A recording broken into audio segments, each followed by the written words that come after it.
Olá, pessoal!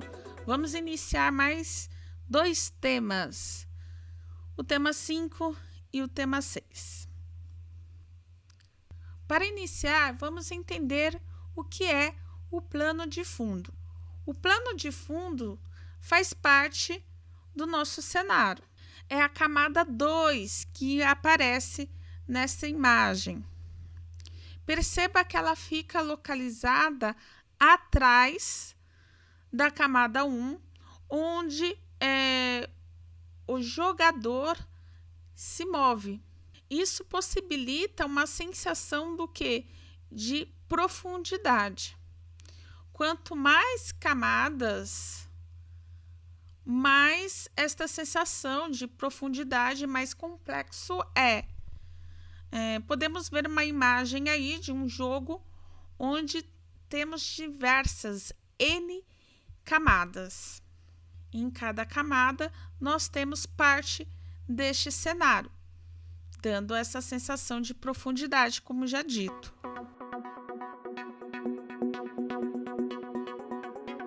Pessoal, a nível computacional, estas camadas, que também são chamadas de superfícies, são armazenadas em regiões diferentes na memória, permitindo que o processamento seja feito de forma independente. E com isso a gente tem um alto desempenho, ok? Existem várias técnicas, para gerenciar essas múltiplas camadas, tá? E os consoles, computadores, eles fazem isso, cada vez mais isso está mais otimizado, e as máquinas mais preparadas, suportando este mecanismo.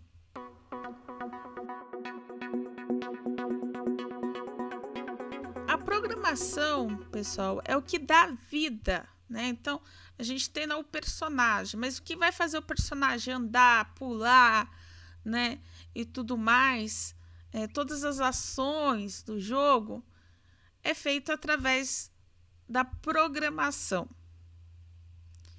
Então, agora nós vamos aprender todos esses conceitos. E o primeiro deles é definir e criar variáveis e constantes.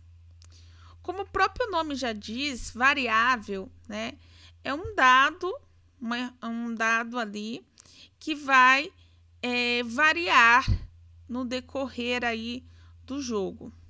Como assim? A vida do nosso personagem. Ele é um dado, supondo que no início do jogo o jogador, o personagem, ele tem 5 vidas. Então, qual que é o dado lá daquela variável, vida? 5. Conforme eu vou morrendo, isso vai diminuindo, 4, 3. Então, essa informação ela vai variar durante o programa, tá? Variável é um local da memória que a gente armazena este dado para acessar novamente depois, e poder trabalhar com este dado. Bom, eu posso guardar números, seja ele inteiro, ou seja, que não vai aceitar números quebrados, então 3, 4, 5, números inteiros. Real, ou seja, que eu posso ter 25,5, ou seja, só que a gente não usa vírgula, a gente usa ponto no lugar da vírgula. 67,8, Letra, a gente pode armazenar uma letra, supondo que temos 2 times jogando, time A, time B. Então, eu posso guardar essa informação, A e B. Se tiver mais time, C, D. Então, é uma letra só, tá? Um texto grande, então, que pode ser o nome do meu personagem. Mago de Oz, por exemplo, Mago de Oz. Pode ser também um dado booleano. O que é um dado booleano? Só guarda 2 valores dentro dele, um de cada vez, é óbvio. verdadeiro ou falso, tá? Mas no que esse tipo de dado pode ser útil? Quando começamos o jogo, nós podemos criar uma variável chamada morreu, né? E atribuir o valor para ela, ou seja, colocar o valor ali dentro. Falso, tá? Por que falso? Porque acabou de começar o jogo, né? O jogador tem 5 vidas, né? Então, não tem, ele não morreu ainda. Aí, se acontecer de colidir, cair no abismo, alguma coisa, colidir, ou seja, entrar em contato com o abismo, o espinho que tem ali no abismo, né? Aí ele vai morrer. Então, esta variável morreu, ela se torna verdadeira. Tá, agora que a gente já entendeu tudo isto, como que a gente pode fazer na programação para dizer, ó, esse aqui é um espaço de memória, né? Ou seja, uma variável onde eu vou guardar um valor inteiro. Então, como que nós podemos indicar na programação, né? Definir, ó, nós vamos ter uma variável, ela vai guardar um inteiro e o nome dela é tal, né? Desta forma aqui. Olha o primeiro exemplo, no caso da vida lá, né? Int é o tipo, significa que eu vou guardar um número inteiro lá. E o nome da minha variável, vidas. Depois eu termino com ponto e vírgula. Toda instrução em C# deve terminar com ponto e vírgula, ok? Bom, no caso do real, né? Geralmente nós vamos utilizar quando for dinheiro, né? E nós podemos fazer de duas formas. As duas estão corretas, tá? Eu posso colocar float, que é o tipo, né? É o tipo real, tá? E aí o nome desta minha variável, dinheiro, ponto e vírgula, ou double, tá? E também, né, logo depois do double, dinheiro, ponto e vírgula, tá? Então, o tipo pode ser tanto float como double, ok? No caso da letra, né, nós vamos ter a palavrinha reservada aí, char, né, que significa caractere, né? Então, e depois vem o nome da variável, seguida, né, com término, ponto e vírgula. No caso dos textos, o tipo da variável vai ser do tipo string, tá? E por último, o booleano, que é boolean, né? O tipo dele, certo? Aqui nós temos alguns exemplos quando a gente quiser reservar esse espaço na memória, né, do meu computador, já atribuindo algum valor a ele. Então, aqui no caso da vida, ó, da minha variável vidas, eu defini que ele é um inteiro e já atribuí o valor 3, tá? Na questão do dinheiro também, já estou atribuindo o valor 67,8. Perceba que é um ponto que eu uso, não é vírgula, senão dá erro, tá? E aí, todo o texto e caractere, ou seja, uma única letra, ele tem que vir entre aspas duplo. Senão, também não vai funcionar. E no caso das constantes, pessoal, as constantes, né, é aquele valor, aquele dado que vai ser armazenado, ele vai se manter durante o jogo, ou seja, não vai sofrer alteração, tá bom? Aqui como exemplo, né, eu estou colocando a gravidade. Estou adicionando o valor 9,8 para ela, então ela é do tipo double e eu estou dizendo que ela é uma constante. Mas, dependendo do jogo, se o jogo em uma determinada fase se passar no espaço, por exemplo, é lógico que essa gravidade, o valor dela vai ser diferente. Ou seja, a constante depende do projeto. E os operadores aritméticos? Vocês aprenderam a usar estes operadores na matemática convencional aí, né? O sinal de mais, que é para a adição, né? A somatória, né? Soma, melhor dizendo. Sinal de menos, que é a subtração. O sinal da multiplicação, que é um asterisco. Da divisão, que é uma barra invertida. E aqui nós temos o exemplo. Então, no caso da soma, né? Supondo que a gente tem uma variável lá, dinheiro, o meu jogo pode se iniciar com um valor 0 de dinheiro. E aí, conforme eu vou colhendo moedas, o que acontece? A cada moeda, ou seja, o meu jogador colidiu, ou seja, esbarrou em uma moeda. Então, eu coloco este código aqui, que é pegar o valor que eu tinha no dinheiro anteriormente,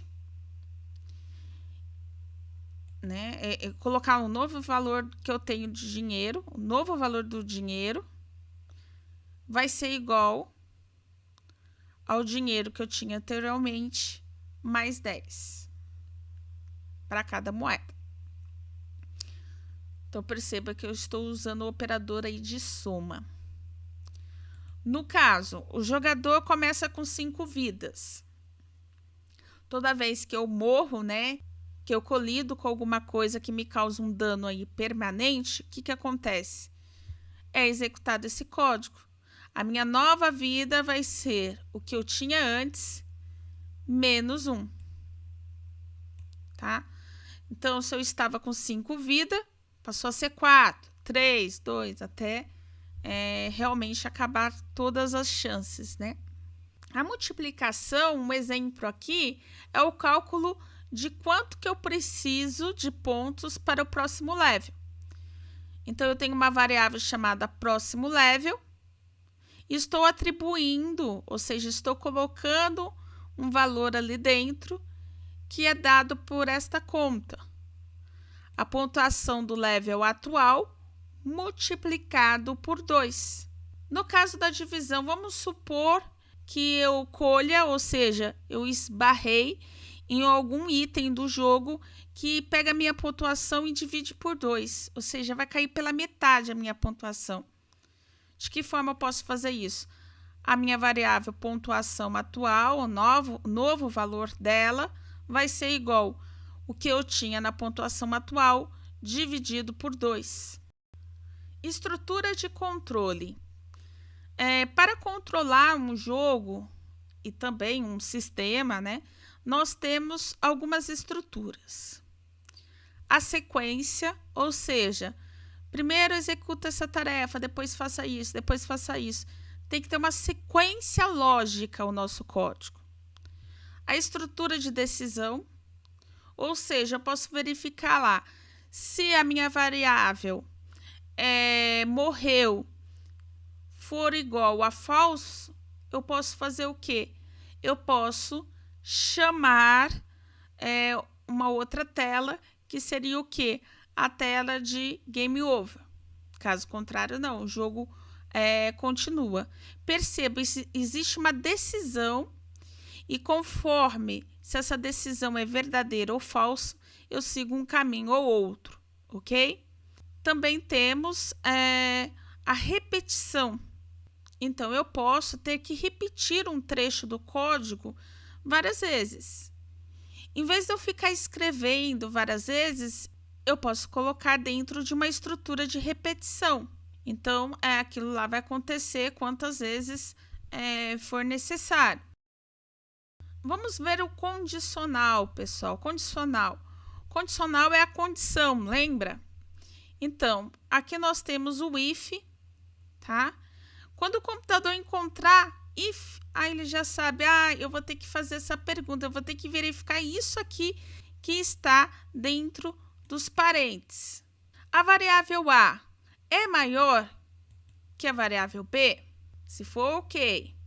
Aí eu tenho mais uma condição aqui. E B é maior que C? Se essas duas condições forem verdadeiras, é executado o que está aqui, ó, entre as chaves.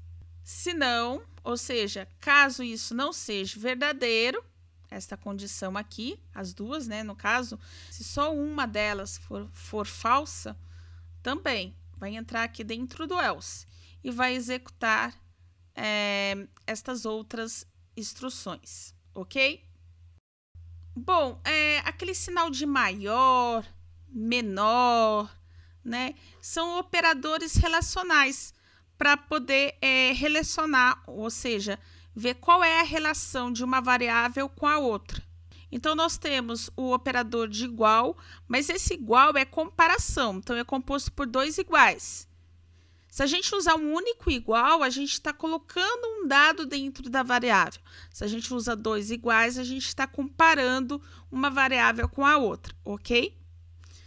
Então, da mesma forma, a gente tem o símbolo de maior igual, de menor igual. No caso do diferente, eu posso estar utilizando estes dois símbolos, né? Quer dizer, um ou outro. E o operador lógico, gente, serve para quando a gente tiver mais de uma verificação, tá? Um é o E, então, olha o exemplo aqui. A é maior que B e B é maior que C, as duas condições têm que ser verdadeiras. Então, A tem que ser maior que B e o B também tem que ser maior que C. Caso uma delas só seja verdadeira, já entra dentro do else, tá? O outro operador lógico é o OU. O OU, olha só aqui. A é maior que B? Ok, vamos supor que é verdadeiro. Ou B é maior que C. Então, supondo que B não seja maior que C, uma só é verdadeira. Uma verificação apenas é verdadeira. Já é o suficiente para entrar dentro do if, ok? Porque é ou. Uma ou outra tem que ser verdadeira, ok? Agora vamos para a estrutura de repetição. A estrutura de repetição, neste exemplo, é o for, tá? Então, quando o computador encontra a palavra for, ele já sabe que ele vai ter que repetir algo várias vezes. Este algo fica dentro das chaves. E aí, como que é feita esta repetição? Dentro dos parênteses do for, nós vamos ter a primeira informação é o quê? É o valor inicial da variável i, que é inteira, ó. Eu inicio o valor 0. Depois, o que nós vamos fazer? Nós vamos, a cada vez que ele entrar dentro do for, aumente-se 1 na variável i, ok? E enquanto o i for menor ou igual a 4, é executada a instrução que está dentro do for. Então, vamos supor, é a primeira vez, i é igual a 0. I, ou seja, 0, é menor ou igual a 4? Ele é menor, então ele entra e executa a instrução que está aqui dentro. Aí, o que acontece? Ele vai ir para o i++. O i++, o que ele faz? Ele aumenta 1 no i. Então, o i agora não vale mais 0, ele vale 1. 1 é menor ou igual a 4? É, então ele entra novamente. E assim vai, tá? Até que a condição não seja verdadeira. Então, quando o i for igual a 5, i, que é 5, é menor ou igual a 4? Não. Então, ele sai deste loop, ele sai desta repetição, ok?